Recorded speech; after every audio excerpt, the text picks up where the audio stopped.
తాకట్లో ఉన్న మీ బంగారం ఈ రోజు ఎంత ధర చేస్తుందో కొమ్మూరి గోల్డ్ వాళ్ళకి కాల్ చేస్తే ఫ్రీ గోల్డ్ కాస్ట్ చెక్ చేసి చెప్తారు.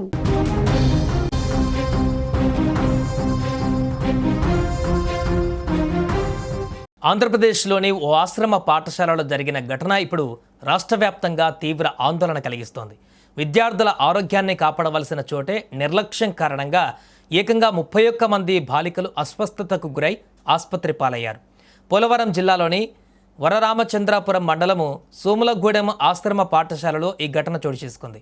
కలుషిత ఆహారం తినడం వల్లే విద్యార్థినులు అస్వస్థతకు గురైనట్లు అధికారులు ప్రాథమికంగా గుర్తించినట్టుగా సమాచారం. అధికారులు తెలిపిన వివరాల ప్రకారం ఈ ఆశ్రమ పాఠశాలలో దాదాపు 210 మంది విద్యార్థినీలు నివసిస్తూ విద్యాభ్యాసం చేస్తున్నారు. ఇటీవల నిర్వహిస్తున్న మెగా పేరెంట్స్ టీచర్స్ మీటింగ్ సందర్భంగా పాఠశాలలో ప్రత్యేకంగా భోజనాలు ఏర్పాటు చేసినట్లు చెబుతున్నారు. ఆ కార్యక్రమం కోసం వండిన ఆహారంలో కొంత మిగిలిపోయిందని సమాచారం.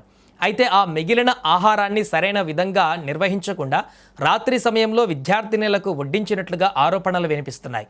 మధ్యాహ్నం వండిన పప్పు, గుడ్ల కూరను తిరిగి రాత్రి భోజనంగా అందించారని స్థానికులు చెబుతున్నారు. ఆ ఆహారం తిన్న కొద్దిసేపటికే కొంతమంది విద్యార్థినులు అస్వస్థతకు గురైనట్లుగా సమాచారం. శనివారం ఉదయం నుంచి బాలికలు కడుపు నొప్పి, వాంతులు, విరేచనాలతో బాధపడడం ప్రారంభించారని అధికారులు వెల్లడించారు. ఒక్కొక్కరిగా విద్యార్థినులు అస్వస్థతకు గురవడంతో పాఠశాల సిబ్బంది వెంటనే అప్రమత్తమయ్యారని చెబుతున్నారు. మొత్తం 31 మంది బాలికలను చికిత్స కోసం ఆసుపత్రులకు తరలించినట్లుగా సమాచారం.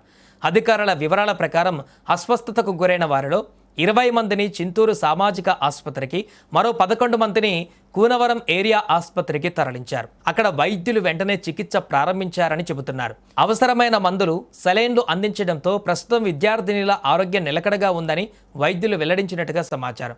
ఈ ఘటనపైన సమాచారం అందుకున్న వెంటనే రంపచోడవరం ఎమ్మెల్యే మిర్యాల శిరీషాదేవి స్పందించారు. ఆమె స్వయంగా పాఠశాలను సందర్శించి పరిస్థితిని పరిశీలిస్తున్నట్లుగా తెలుస్తోంది. ఇక మిగిలిన విద్యార్థుల ఆరోగ్య పరిస్థితిని అడిగి తెలుసుకోవడంతో పాటు వంటగది, ఆహార నిల్వలను పరిశీలించినట్టుగా సమాచారం. ఈ సందర్భంగా సంబంధిత అధికారులపైన ఎమ్మెల్యే తీవ్ర ఆగ్రహం వ్యక్తం చేసినట్టుగా తెలుస్తోంది.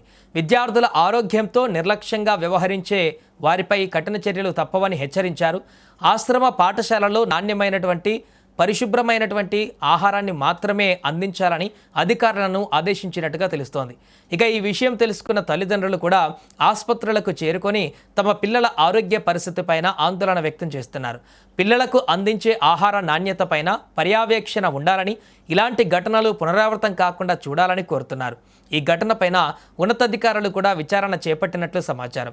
అసలు విద్యార్థినులు అస్వస్థతకు గురి కావడానికి గల కారణాలేంటి, ఆహారంలో లోపం జరిగిందా లేక నిర్వహణలో నిర్లక్ష్యం జరిగిందా అనే కోణాలలో దర్యాప్తు జరుగుతోందని తెలుస్తోంది. నివేదిక వచ్చిన తర్వాత బాధ్యులపైన చర్యలు తీసుకునే అవకాశం ఉందని అధికారులు చెబుతున్నారు. మొత్తానికి సోములగూడెం ఆశ్రమ పాఠశాలలో జరిగే ఈ ఘటన రాష్ట్ర వ్యాప్తంగా చర్చనీయాంశంగా మారింది. ప్రస్తుతం ఆసుపత్రిలో చికిత్స పొందుతున్న 31 మంది విద్యార్థినులు పూర్తిగా కోలుకొని తిరిగి ఆరోగ్యంగా పాఠశాలలకు చేరుకోవాలని అందరూ కోరుకుంటున్నారు.